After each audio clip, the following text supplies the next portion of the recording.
이번에 문 대통령과 또 경제인들과 기자들이 중국을 방문했는데 이 무시와 폭행과 홀대를 받았다는 언론 보도가 있었습니다. 대통령이 중국 공항에 도착했을 때 중국 정부 쪽에서는 장관도 아니고 차관보가 마중 나왔고 중국의 고위 인사가 이 대통령의 발을 툭 이제 치기도 하고 또 대통령이 베이징에서 5번의 식사가 있는데 한 번만 공식 만찬이 있었고 4번을 이제 식당이나 호텔에서 먹어야 됐고 또 수행 기자들이 중국 경호원들에게 두들겨 맞는 그런 일도 있었습니다. 중국이 이런 태도를 보인 이유는 사드 때문입니다. 한국이 사드를 배치해서 중국에 큰 피해를 주었다는 겁니다. 문 대통령은 그동안 사드 문제로 중국과의 관계가 어려웠기 때문에 관계를 좀 이렇게 좋게 하기 위해서 이번에 방문을 한 것인데 오히려 이 관계가 더 악화된 것이 아닌가 하는 우려가 있기도 합니다. 이 한국과 중국이 이제 평화로운 관계를 참 유지하는 게 좀 쉽지 않다는 생각을 이제 들게 합니다.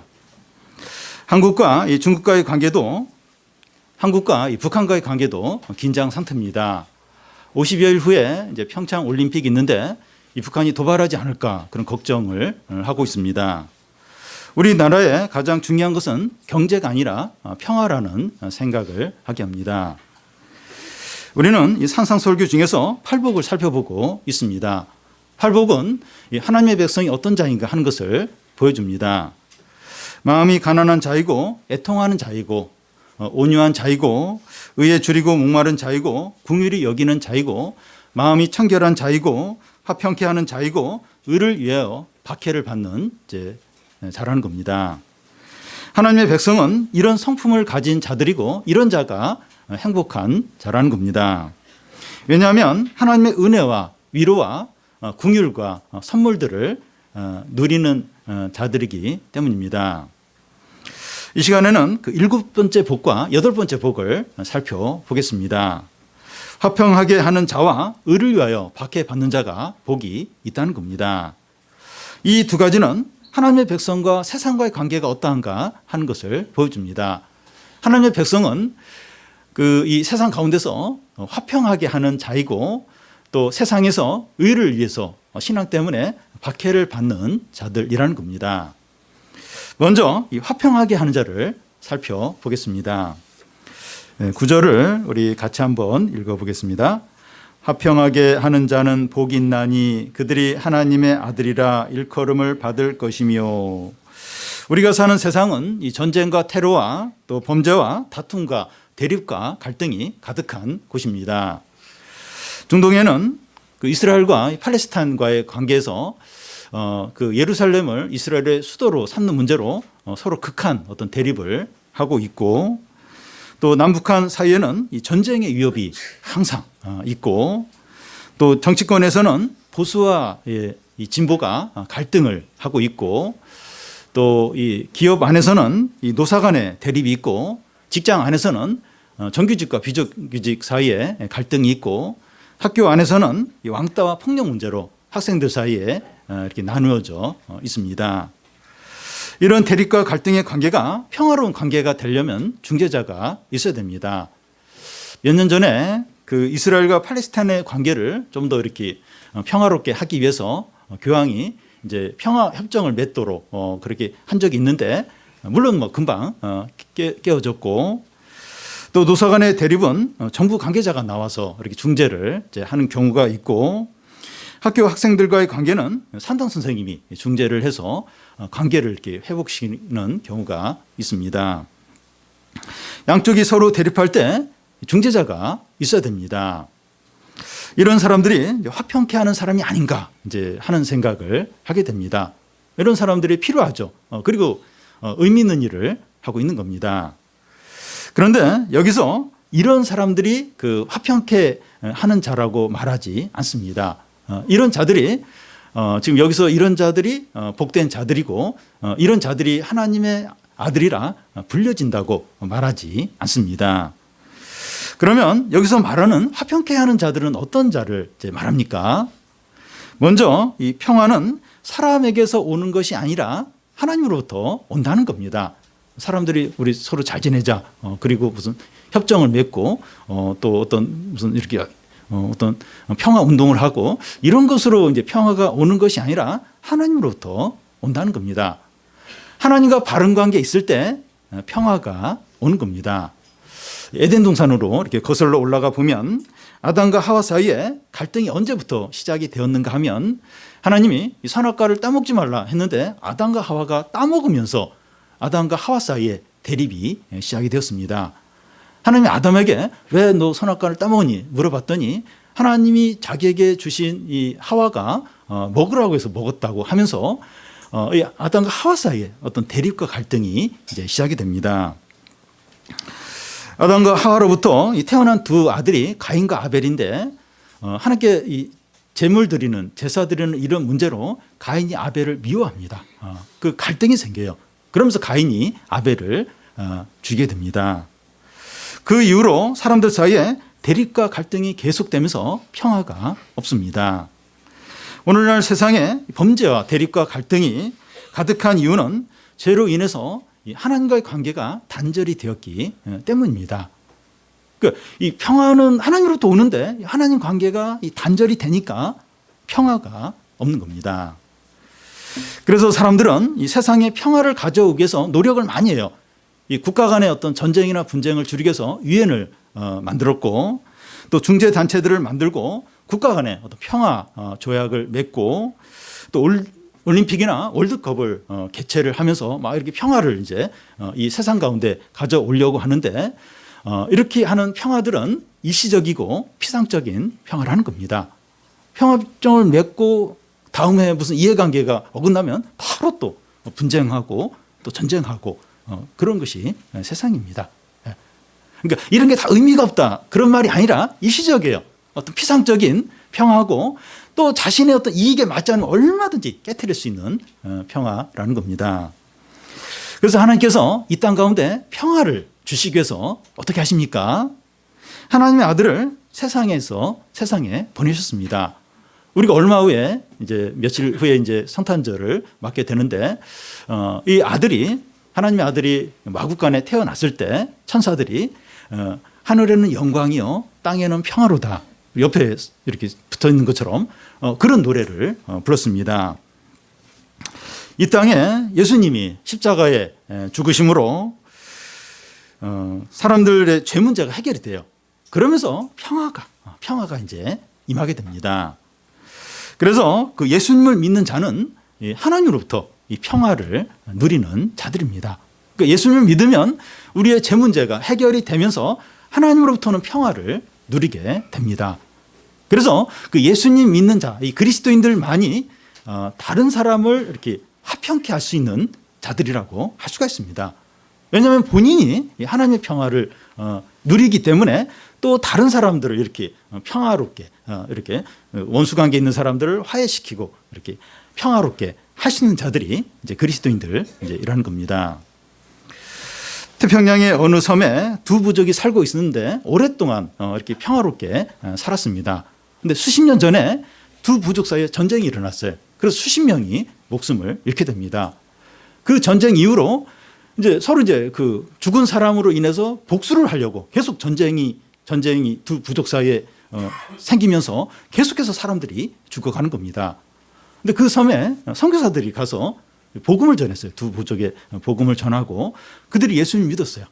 예수님을 믿고 그 두 부족 사이에 다시 진정한 평화가 임하게 이제 되었다고 합니다. 부부 관계나 부모와 자녀와의 관계가 원수 관계였는데 누군가 이렇게 전도를 했어요. 복음을 전해서 가족들이 예수님을 믿으면서 참 화해하고 이렇게 평화로운 관계가 되는 경우가 많이 있습니다. 사람들 사이에 평화가 없는 이유는 사람들 안에 분노와 욕심이 있기 때문입니다. 사람 안에 분노와 욕심이 있으니까 서로 그렇게 미워하고 대립하고 다투고 싸우는 겁니다. 그런데 이 분노와 욕심은 어떻게 해도 안 사라져요. 같이 식사를 하고 같이 막 운동을 하고 같이 또 뭔가를 이렇게 그 친목을 위해서 그렇게 해도 그때뿐이지 이제 또 미워하고 또 다투고 또 싸우게 된다는 겁니다. 가족 안에서도 그렇고 직장 안에서도 그렇고 친구 사이에도 그렇고 친구가 3명이고 4명 아주 절친해요. 근데 그 사이에서도 미묘하게 또 서로 이렇게 나누어져요. 그러면서 두 사람이 한 사람을 또 둘둘씩 또 이렇게 또 미묘하게 갈등을 하고, 그러니까 이 그 진정한 어떤 이렇게 평화가 이제 없는 겁니다. 근데 우리가 예수님을 믿으면 이 분노와 욕심이 십자가에 못 박히면서 이게 통제가 돼요. 이 조절이 됩니다. 그러니까 예수님 믿어도 분노와 욕심이 있어요. 있긴 있는데 예수님 믿기 전처럼 분노와 욕심이 우리를 막 지배하면서 막 끌고 가지는 못한다는 거예요. 이렇게 통제가 가능해진다는 겁니다. 그래서 이 그리스도인들만이 다른 사람을 이렇게 평화롭게 할 수 있는 자들입니다. 왜냐하면 분노와 욕심을 이렇게 통제를 할 수 있으니까 자기가. 그리고 하나님 평화를 이미 누렸기 때문에 그 원수 관계에 있는 사람들을 이렇게 화평케 하는 그런 역할을 할 수 있다는 겁니다. 그리고 자기가 이렇게 그 그리스도인들은 자기가 이제 하나님과 이렇게 평화를 누렸기 때문에 자기와 다른 사람들과도 평화롭게 지낸다는 겁니다. 그러니까 다른 사람들 용서하는 거예요. 용서. 자기에게 상처를 주고 또 자기에게 원수인 사람이라 할지라도 그런 사람들에게까지라도 이렇게 용서하고 이렇게 화해하고 평화롭게 지낼 수 있는 자들이 그리스도인이라는 겁니다. 근데 이렇게 세상에서 이렇게 막 이렇게 평화 운동을 하는 사람들은 어떤 일로서 막 평화 그걸 하는데 자신의 전 삶에 있어서 사람들을 용서하고 그건 못해요. 무슨 어떤 협정을 맺고 막 평화 운동은 할지 몰라도 자신과 원수 관계에 있는 그런 사람들을 용서하고 그런 거 못합니다. 근데 그리스도인들은 그걸 하는 겁니다. 하나님으로부터 이렇게 하나님 관계가 회복되고 하나님과의 관계에서 평화를 누리기 때문에 자기 주위에 있는 모든 사람들과 평화롭게 지낼 수 있는 자들이 이제 그리스도인들입니다. 우리가 그리스도인 되면 제일 먼저 부모나 또 이 가족들이나 또 친구들과 직장 사람들 중에서 불편한 사람, 그런 사람에게 제일 먼저 이렇게 화해를 하려고 한다는 겁니다. 그러니까 누군가 나와 지금 이렇게 관계가 너무 안 좋다, 힘들다, 그리고 원수 관계 있다. 그걸 견디지 못해요. 빨리 화해해야 되는데 빨리.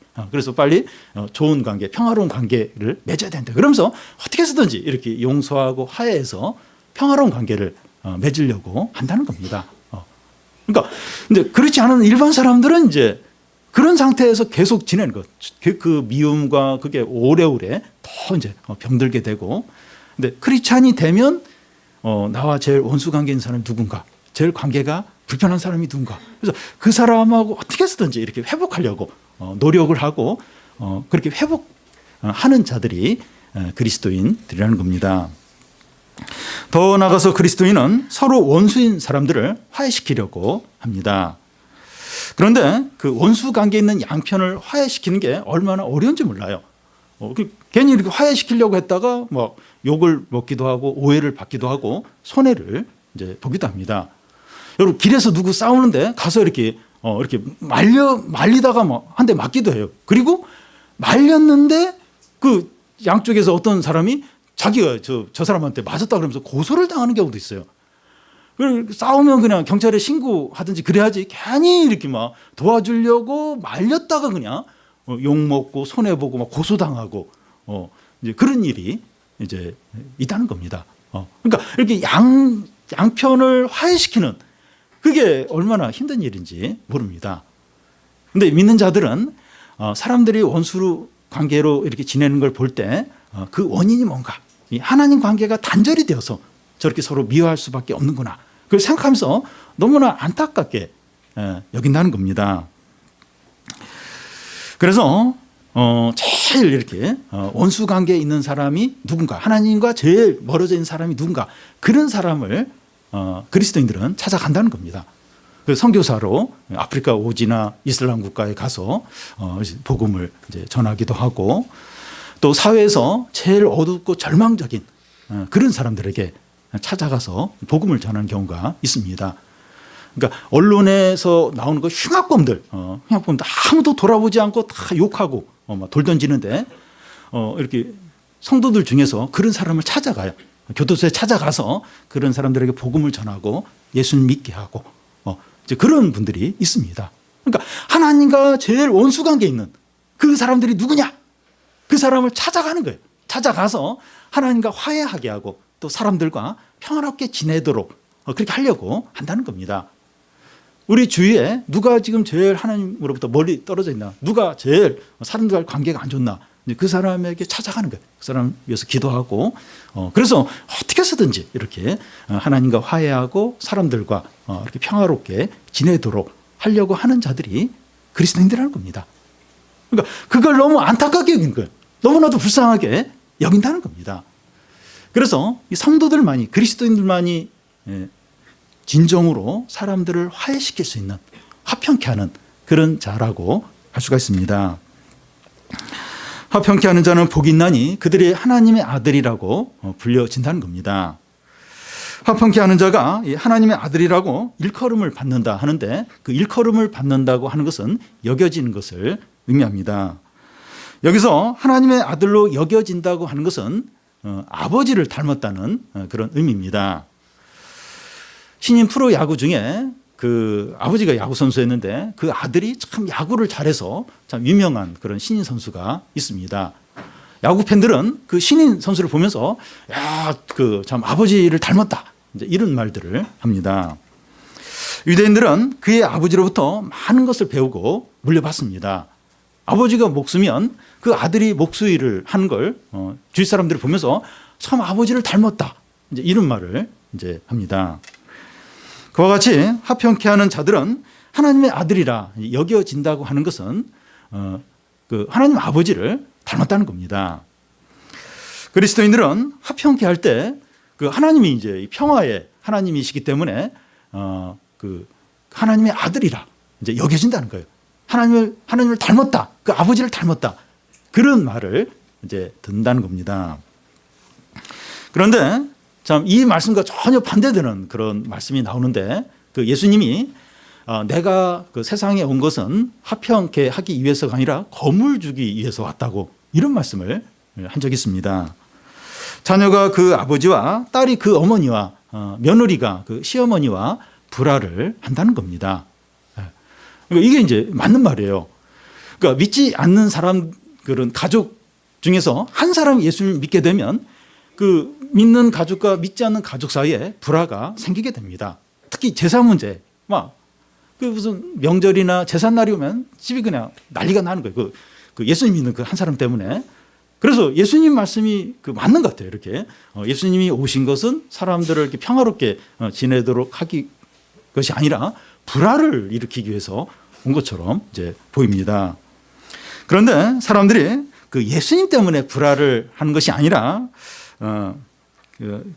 그 사람들이 그 예수님을 거부하니까 그러니까 예수님이 오신 건 이 평화를 주기 위해서 오신 거죠. 그런데 그 예수님을 거부하니까 그 이 사람들 사이에 불화가 생긴 겁니다. 그래서 이렇게 사람들이 그 이렇게 신앙 때문에 불화를 한 것은 하나님께 책임이 있는 것이 아니라 사람들에게 책임이 있는 겁니다. 그러니까 예수님을 믿고 하나님과 이렇게 화평하고 또 사람들과 화평하고 이제 그렇게 하도록 이제 예수님이 오신 건데 그 예수님을 거부하는 거예요. 그러면서 이제 사람들 사이에 불화가 이제 생기는 겁니다. 우리가 화평하게 할 때 하나님의 아들로 여겨진다는 겁니다. 우리가 예배를 드리고 봉사를 하고 기도를 할 때 그 하나님의 아들로 여겨지는 것이 아니라 화평하게 할 때 하나님의 아들로 여겨진다는 겁니다. 우리의 삶 가운데서 내가 하나님과 이렇게 관계를 회복하고 또 내가 다른 사람들을 용서하고 화해하고 또 막 원수 관계에 있는 사람들 이렇게 평화롭게 지내도록 그런 역할을 할 때 하나님의 아들로 여겨진다는 겁니다. 교회를 잘 다녀요. 또 성경도 많이 알고. 근데 나하고 이렇게 원수 관계에 있는 사람 화평을 안 해요. 그리고 또 주위에 가족 중에 가까운 사람들께 원수 관계에 있는데 전혀 거기에 도와주지 않습니다. 그러면 하나님의 아들로 여겨지지 않는다는 거예요. 하나님의 아들이 아닐 수 있다는 겁니다. 여러분 우리는 이 다툼과 대립과 경쟁이 가득한 세상 가운데서 화평하는 자로 살아가야 합니다. 가정과 직장과 학교와 친구들 사이에서 화평하게 하는 자로 살아가게 됩니다. 하나님 우리를 천국에 바로 데려가지 않으시고 이 땅에 두신 이유가 여기에 있습니다. 그러니까 우리만이 진정으로 사람들을 화평케 할 수 있기 때문입니다. 그러니까 여러 어떤 시민운동하고 여러 어떤 이렇게 단체를 만들고 이러면서 이렇게 평화운동을 하는 사람, 평화롭게 지내도록 하는 분들이 있어요. 그런 일들이 다 소용없다는 게 아닙니다. 나름대로 의미가 있어요. 근데 그 평화는 일시적인 거예요. 피상적인 겁니다. 뭐가 이해관계가 뒤틀면 바로 깨지는 그런 평화라는 겁니다. 평화는 하나님으로부터 오는데, 그래서 사람들이 하나님 관계를 회복하고 그래서 서로들 간에 진정으로 사랑하고 용서하는 그 역할을 하는 자들이 할 수 있는 자들이 그리스도인들, 우리들 뿐이라는 겁니다. 하나님 우리를 왜 세상에 두셨을까? 왜? 더 좀 돈 많이 벌고 더 편안하게 살고 또 남은 여생 더 이렇게 좋은 데 놀러 가고 맛있는 거 많이 먹고 그러도록 하기 위해서 우리를 이곳에 둔 것이 아니라 지금 대립해요. 다퉈요. 원수관계입니다. 어디나 그래. 우리 가족 안에서도 그럴 수 있어요. 그리고 뭐 친구들 사이, 직장이나 학교나 어디든지 대립과 갈등과 미움과 분노가 가득합니다. 해결이 안 돼, 해결이. 뭐 사람들이 하는 거 뭐 한번 식사하고 또 친목하기 위해서 뭘 하고 뭐 그래서 약간의 관계가 좋아지는 그거 이상 더 이상 못 한다는 겁니다. 근데 우리는 그렇게 할 수 있어요. 우리는 그렇게 할 수 있는 그런 사람들이라는 겁니다. 그래서 우리가 이 땅에 사는 이유는 왜 하나님이 나를 두시니까, 왜 자꾸 몸도 아프고 또 경제적으로 어렵고 뭐 사는 것도 매일매일 힘들 때 왜 하나님이 바로 안 데려가시고 왜 나를 이 땅에 두시는 걸까? 화평하게 하는 그 역할을 하도록, 그런 자가 되도록 우리를 이 땅에 두셨다는 겁니다. 다음은 그 의를 위하여 이 박해받는 자들을 살펴보겠습니다. 10절을 보면 우리 같이 한번 읽겠습니다. 의를 위하여 박해받는 자는 복이 있나니 천국이 그들의 것임이라. 의를 위하여 박해받는 자가 어떤 자입니까? 1987이라는 영화가 곧 이제 개봉을 앞두고 있는데요. 1987년 박종철 군 그 고문치사 사건을 배경으로 하는 영화입니다. 1987년 한창 대학가에서 독재 정권에 대한 데모가 일어날 때 대학생인 이 박종철 군이 데모를 하다가 경찰에 붙잡혀서 고문을 당하다 죽게 됩니다. 이 사실이 알려지면서 많은 국민들이 데모에 동참을 해서 6월 항쟁이 일어났고 한국의 민주주의가 앞당겨지는 계기가 되었습니다. 또 이 평창 올림픽을 앞두고 이제 화제가 되는 것 중에 하나가 러시아가 이제 그 약물 선수들이 약물을 국가적으로 사용해서 이제 불참을 이렇게 금지를 이제 당한 일입니다. 그런데 이런 사실이 숨겨질 뻔했는데 이 러시아의 내부 고발자가 이 사실을 알린 거예요. 그래서 이제 온 세계가 알게 됐습니다. 이 내부 고발자는 지금 미국에 망명해서 보호를 받고 있습니다. 이런 자들이 의를 위해서 박해받는 자가 아닌가 이제 생각이 들 수 있습니다. 참 의미가 있죠. 이렇게 가치 있는 일을 이제 했습니다. 그러니까 이런 사람들이 의를 위해서 박해받는 자가 아닌가 이렇게 생각이 들 수 있습니다. 그런데 성경은 이런 자들이 복되다고 하거나 이런 자들이 하나님 나라를 차지한다고 그렇게 말하지 않습니다. 그러면 여기서 의를 위하여 박해받는 자가 어떤 자를 어떤 자라는 것을 말합니까? 여기서 의는 앞에서 나온 의에 줄이고 목마른 자 할 때 그 의와 같은 의입니다. 하나님의 뜻이 이루는 의입니다. 하나님의 뜻이 이루어지도록 삶으로 박해를 받는 자는 복이 있다는 겁니다. 이런 자가 하나님 나라를 차지한다는 겁니다. 예수님 당시에 의를 위하여 박해받는다, 이게 어떤 것일까요? 한번 이렇게 살펴보면 지금으로부터 2000년 전 유대 나라는 로마의 식민지하에 있었습니다. 그 당시에 로마는 그 정복 국가들에게 포용 정책을 써서 그들의 종교, 문화, 생활 방식을 그대로 지키도록 인정을 해줬습니다. 그래서 로마 제국 안에는 신들이 많았어요. 신들이 많았고 황제도 이제 신들 중에 하나였습니다. 그 당시에 사람들은 올림픽과 같은 대회나 축제나 파티나 상거리를 할 때 신들에게 제사를 드려요. 그리고 자기 신의 이름으로 맹세를 했습니다. 사람들은 자기 신도 섬기고 다른 어떤 신들도 다 인정을 했습니다. 그런데 기독교인들은 다른 신들을 인정하지 않고 오직 여호와 하나님만을 인정을 하는 겁니다. 그러면서 이 다른 모든 신들을 우상이라고 그렇게 말하고 헛된 신들이라고 이제 말하는 겁니다. 그러니까 이 사람들이 기독교인들을 싫어하는 거예요. 박해를 하는 겁니다.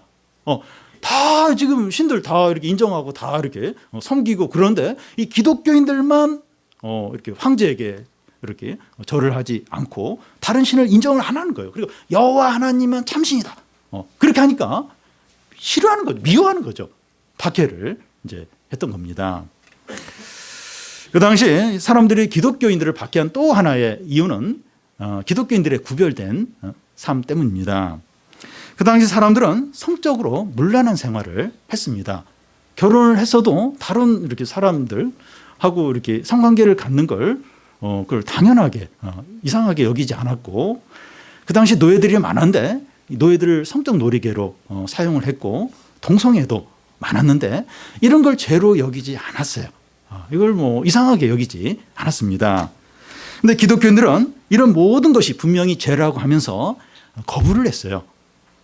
이제 크리스찬 노예 같은 경우 주인이 막 성적인 놀이개로 할 때 거부를 해서 매 맞든지 뭐 감옥에 갔든지 뭐 죽든지 어쨌든 이런 걸 딱 거부하면서 구별된 삶을 살았습니다.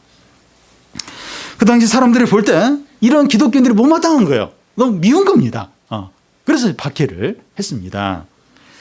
기독교가 313년 로마로부터 공인을 받기 전까지 이 기독교인들은 약한 자들에서 가난한 자였고 또 여자들이 많고 신분이 낮은 그런 사람들이 많았기 때문에 이 박해를 피할 수가 없어요. 박해를 받을 수밖에 없었습니다.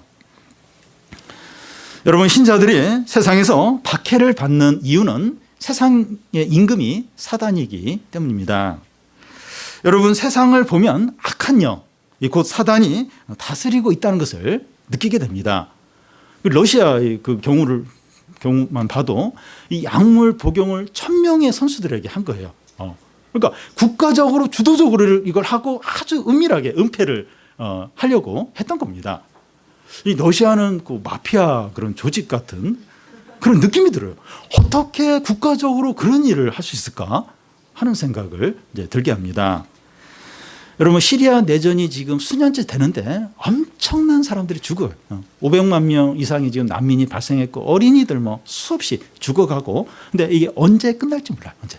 계속해서 이런 지금 내전은 계속되고 있고 테러가 계속해서 일어나고 있습니다. 한 번 일어나면 뭐 10명, 뭐 50명, 100명 요즘 그게 하도 흔하니까 별로 아무런 느낌이 없어요. 테러가 또 일어났구나. 그 정도.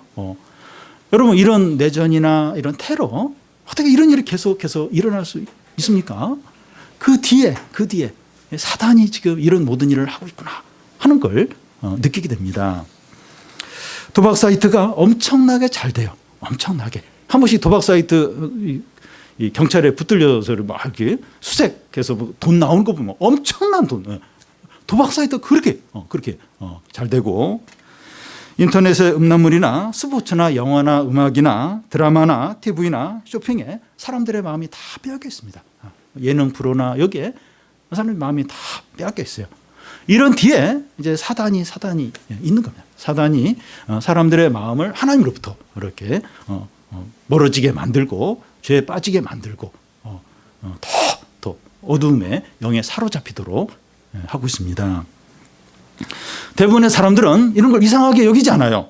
그리고 좋아합니다. 그런데 기독교인들은 이런 것들은 우상 숭배고 이런 걸 버려야 된다. 하나님만 예배해야 된다. 그렇게 하는 겁니다. 사단은 이런 기독교인들을 없애고 싶어요. 너무나도 미운 겁니다. 그래서 사람들을 충동질해서 이 기독교인들을 미워하도록 그리고 박해하도록 이제 합니다. 그래서 우리가 믿음으로 살아야겠다. 이렇게 말씀대로 살아야겠다. 그러면 그때부터 주위 사람들이 미워합니다. 어려움이 생기게 돼요. 친한 친구예요. 그래서 잘 지냈어요. 근데 어떤 일로 인해서 내가 신앙으로 이게 걸려서 안 된다, 싫다. 그렇게 분명하게 얘기했을 때 그 친한 친구가 눈빛이 달라져요. 이상하게 하면서 그때부터 벽이 생기고 그 친구는 이제 나와 이제 어떤 원수 관계가 되면서 다른 친구들에게 막 나에 대해 흉을 보고 그런 일이 얼마나 자주 있는지 모릅니다. 회사에서도 그 신앙만 아니면 얼마든지 상관들하고 동료들하고 잘 어울릴 수 있는데 딱히 넘지 못할 어떤 그것 때문에 안 된다, 못한다.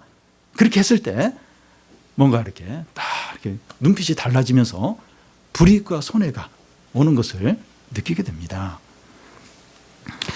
그런데 의를 위하여 박해받는 자는 복 있나니 천국이 그들의 것이라고 말합니다. 신앙을 위해서 미움과 박해를 받는 자가 행복한 자라는 겁니다. 왜냐하면 미움과 박해를 받는 것이 그가 하나님의 자녀라는 증거가 되기 때문이라는 겁니다. 그러니까 내가 하나님의 자녀다, 내가 하나님 나라 속해 있나 속하지 않았나, 이걸 어떻게 알 수 있는가? 주일날 교회 오고 또 뭐 몇 가지 뭐 안 하고 이제 이런 걸로가 아니라 그 믿음 때문에, 신앙 때문에 욕을 먹고 미움을 받고 손해를 보고 이럴 때 내가 하나님의 자녀구나, 하나님 나라에 속해서 지금 이런 일을 당하는구나, 그런 분명한 증거가 된다는 겁니다. 그런 증거가 있는 자들이 하나님 나라를 소유를 하는 겁니다.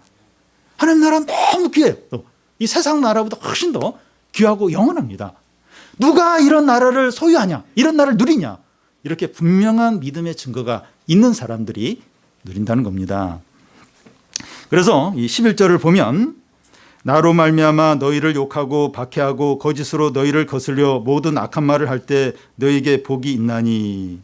교인들이 욕을 먹고 박해를 당하고 이 악한 말을 듣는다고 해서 다 복된 것이 아닙니다.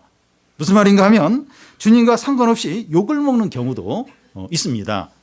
예를 들어서 이 직장에서 위에 상관에게 막 욕을 먹었어요. 근데 그 이유가 자주 지각을 하고 근무 시간에 게임을 하다가 들키고 점심시간 이외에 1시간 더 있다가 늦게 들어오고 업무를 대강대강해서 문제를 일으키기 때문에 욕을 먹는 경우가 있습니다.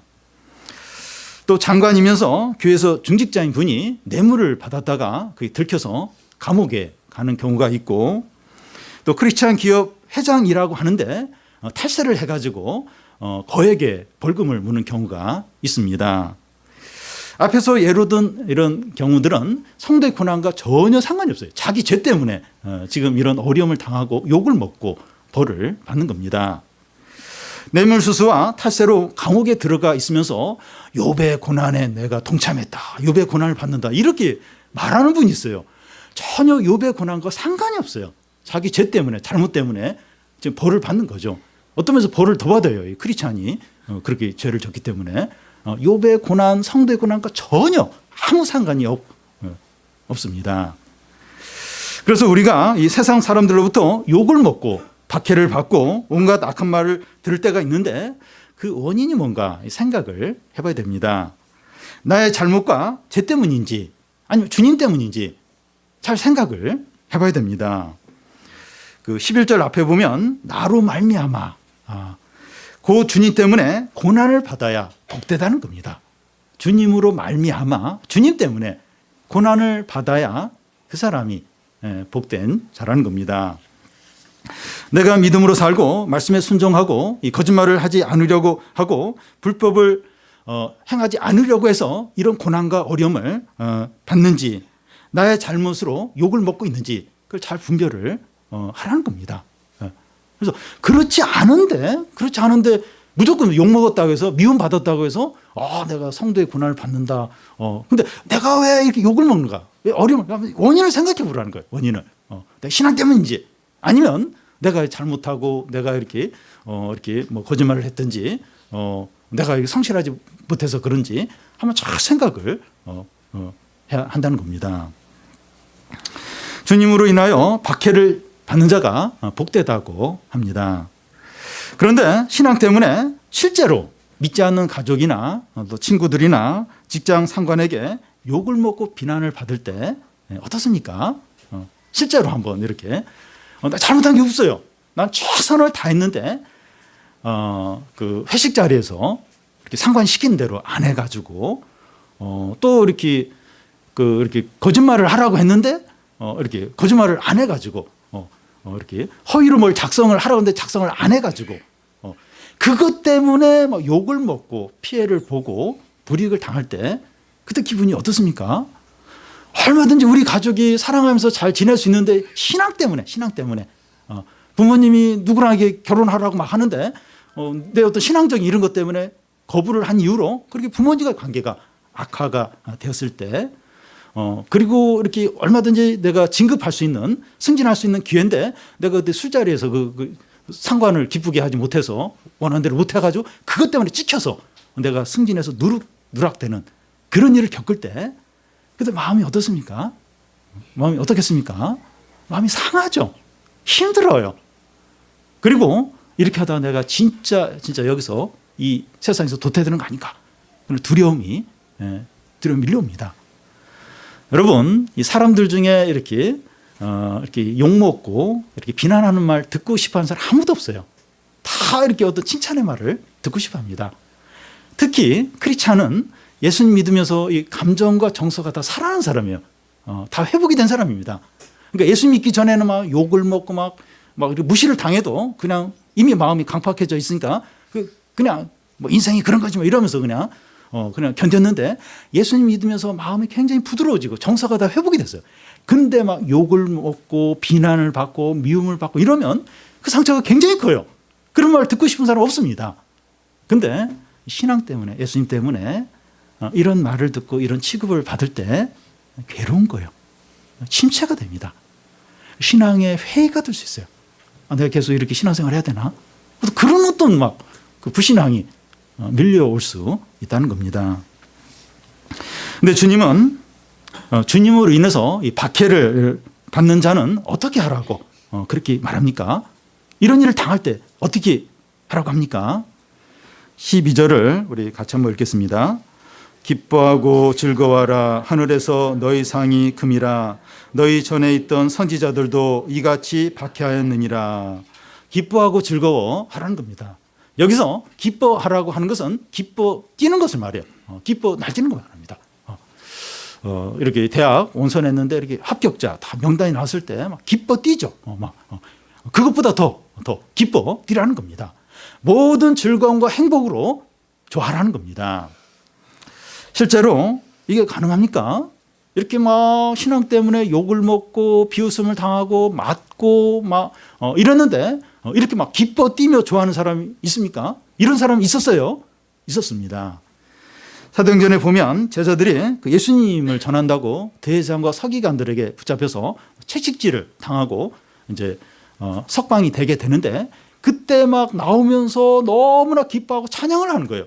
그 이유가 자기들이 예수님의 이름에 합당하게 이렇게 그 박해받는 자로 여겨졌기 때문에 너무나도 좋아하는 겁니다. 바울과 실라는 빌립보 감옥에서 이제 그 채찍질 당했을 때 그 밤에 등에서 막 피가 흐르고 있는데 찬양해요. 하나님께 찬양을 드립니다. 교회 역사에 보면 순교당한 사람들이 많이 있는데 주로 순교를 당할 때 칼로 이제 목이 잘리든지 화형을 이제 당하게 됩니다. 근데 그 사형장으로 끌려가면서 많은 성도들이 찬양을 해요. 기뻐합니다. 그리고 그 얼굴이 천사의 얼굴처럼 밝게 빛나면서 이렇게 순교한 경우가 많이 있습니다. 막 두려워 떨고 막 불평하고 물론 이제 그렇게 침체되어서 죽는 성도도 있었겠지만 대부분의 성도들이 그 죽음 앞에서 그 고난 앞에서 기뻐하고 찬양하고 진짜 행복한 그런 상태에서 순교를 했습니다. 이런 사람들이 큰 박해 가운데서도 이렇게 기뻐할 수 있었던 이유가 뭡니까? 뭐 때문에 이렇게 이 고통과 이 불행으로 여겨지는 그런 가운데서 즐거워했습니까?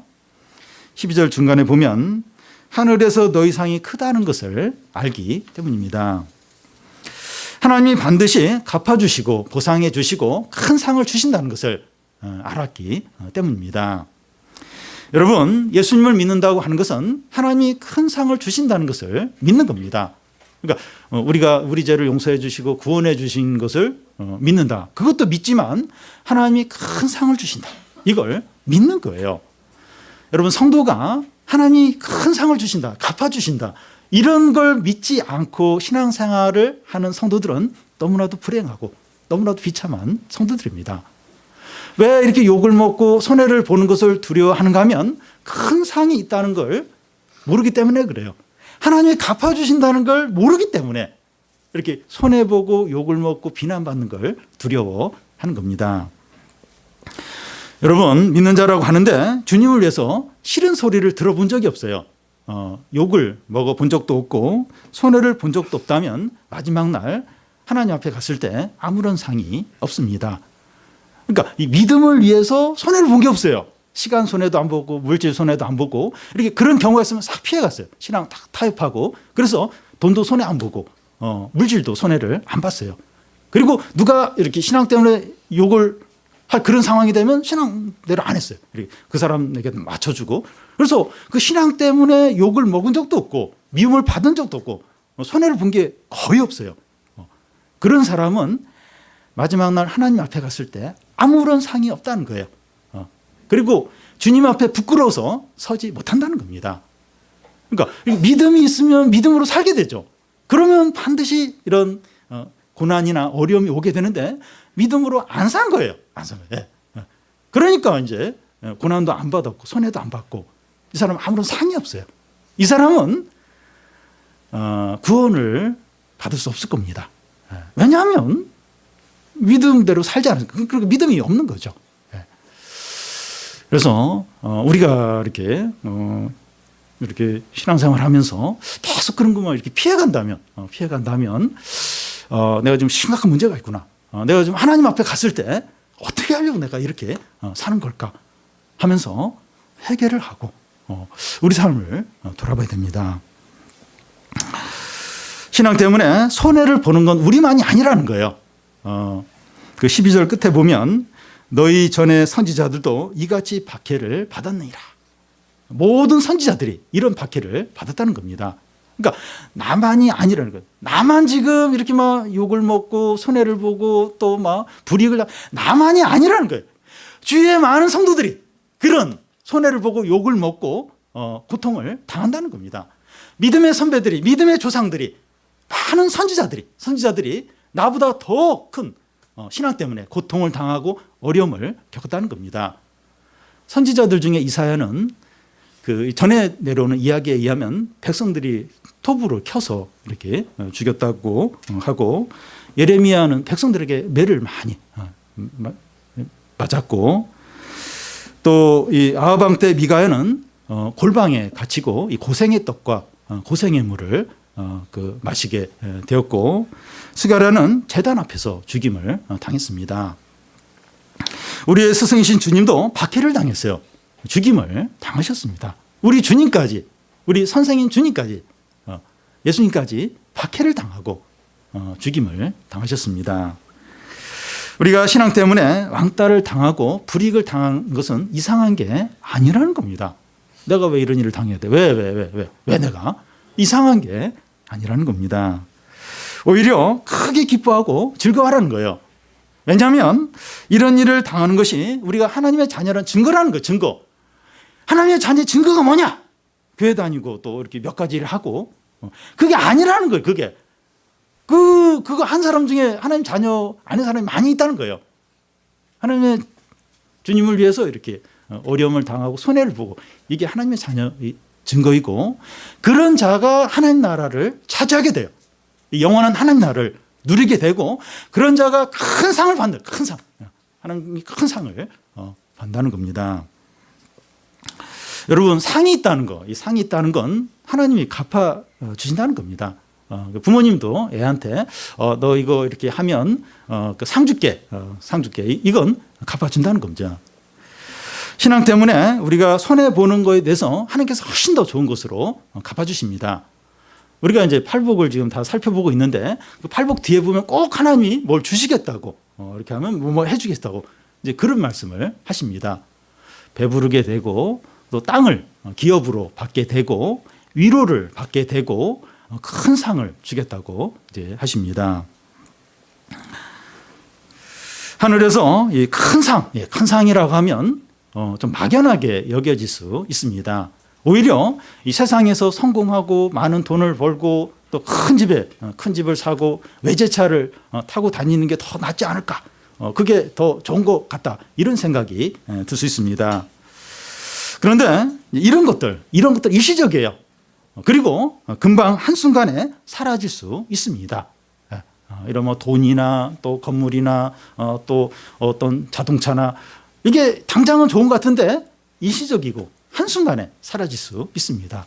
근데 이런 것들은 그대로 있다 할지라도 우리가 병들고 죽으면 이게 아무 소용이 없게 됩니다. 근데 하나님이 주시는 큰 상이야말로 변함이 없어요. 영원하고 참됩니다. 우리가 영원히 그걸 소유하면서 누리게 됩니다. 성도는, 그리스도인은 하나님의 큰 상을 바라보는 자예요. 그걸 바라보지 않는 자는 그리스도인이 아닙니다. 세상을 바라보는 거죠. 세상을. 성도들은 큰 상을 바라보고 또 그것을 소망하고 그걸 위해서 사는 자들이 성도들입니다. 의를 위하여 박해받은 자는 복이 있나니 천국이 그들의 것이라는 겁니다. 근데 우리가 신앙을 위해서 욕을 먹거나 박해를 받을 일이 없는 분들이 있어요. 우리 청소년이나 청년들 같은 경우 내가 이렇게 신앙생활을 열심히 안 하는 게 문제지, 내가 뭐 이렇게 신앙생활을 한다고 해서 누가 욕하는 것도 아니고 누가 박해를 하는 것도 아니고, 오히려 이렇게 신앙생활을 안 하면 집에서 박해를 받을 수 있을지 몰라도 그래서 뭐 그리고 누가 또 붙잡아가는 것도 아니잖아요. 그래서 뭐 의를 위해서 박해받을 일이 있나, 이게 나에게 무슨 의미가 있을까, 이제 이런 생각이 들 수 있습니다. 그런데 세상 재미에 대해서 절제를 하는 거예요. 유혹을 거절하는 겁니다. 또 그리스도 안에서 제한된 삶을 사는 겁니다. 이게 이제 넓은 의미에서 의를 위해서 이제 박해를 받는 것이라고 볼 수가 있습니다. 청소년들 같은 경우 친구들과 얼마든지 막 재밌게 놀 수가 있어요. 술, 담배 하고 막 온갖 뭐 이렇게 여러 가지 막 애들 하는 거 다 하고 싶은데 그걸 안 하는 거죠. 그걸 안 하면 친구가 좀 정리가 돼요. 정리가 되고 그렇게 막 진짜 친하고 싶은 친구들하고는 못 어울릴 수 있는 그런 어떤 손해가 옵니다. 그렇게 하는 거죠. 그렇게 하고 청년들 같은 경우, 대학생들 같은 경우 하여튼 막 이렇게 여러 가지 어떤 세상 문화를 누리는데 그 중에서 이렇게 그렇게 막 그 성적인 그런 문란함이 있습니다. 그냥 좋아하면 막 누구하고도 그냥 그런 분위기예요, 이 대학생들. 그런데 나도 그렇게 하고 싶어요. 나도 누구 사귀고 싶고 막 그렇게 하고 싶은데 안 하는 거죠. 안 하는 거, 버리는 거죠. 결단하는 거죠. 거절하는 거죠. 그러면 뭐 참 이렇게 힘들 수 있는데, 그게 이제 청년들에게는 의를 위해서 이제 박해받는 그런 게 될 수 있다는 거예요. 어른들 같은 경우는 이렇게 돈을 벌려면 이제 투기를 해야 되는데 돈이 있어요. 돈이 할까 말까 그래 할 수 있는 그것도 있고 또 빌릴 수도 있고, 근데 그런 부분을 안 하는 겁니다. 얼마든지 할 수가 있어요. 그리고 그게 또 뭐 큰 죄냐 막 이런 생각이 들기도 하고, 그렇게 남들이 하는 거 안 하는 거, 이게 넓은 의미에서 의를 위해서 박해받는 게 될 수 있다는 겁니다. 그리고 더 나아가서 진짜 주님을 위해서 욕을 먹는 겁니다. 그리고 미움도 받고 손해도 보고 불이익도 당하는 거예요. 기쁨으로 이제 그렇게 당하는 겁니다. 그런 자가 하나님 나라를 누리게 되고 하나님의 큰 상이 이런 자들에게 주어진다는 겁니다. 그리고 하나님이 우리를 이 땅에 두신 이유는 평화하게 하도록, 화평하게 하도록 우리를 두셨다는 겁니다. 보면 너무나 이 대립과 갈등과 미움이 너무나 많아요. 우리 주위에 보면 너무나 많아요. 그 근본적인 원인은 이 하나님 관계가 단절되어 있기 때문입니다. 우리가 거기에 대해서 안타깝게 여기고 불쌍히 여기고 어떻게 하면 이렇게 저 사람이 이렇게 평화로운 관계를 가질 수 있을까? 그래서 기도하고 찾아가는 겁니다. 기도하는 겁니다. 하나님 우리를 이 땅에 두신 이유가 바로 그겁니다. 우리가 이 청소년 캠프를 어렵게 하는 이유도 이제 청소년들이 이렇게 하나님과 이렇게 화해하도록, 또 사람들과 이렇게 평화롭게 지내도록, 그걸 위해서 이제 캠프를 하는 거죠. 우리가 좀 하나님이 우리를 이 세상에 두신 이유가 이것이다 하는 것을 분명히 생각을 하고 우리가 좀 화평하게 하고 그래서 하나님의 아들로 이렇게 여겨짐을 받고 또 의를 위해서 고난을 받음으로 하나님 나라를 누리고 또 하나님의 큰 상을 받는 성도들이 다 되시기를 바랍니다.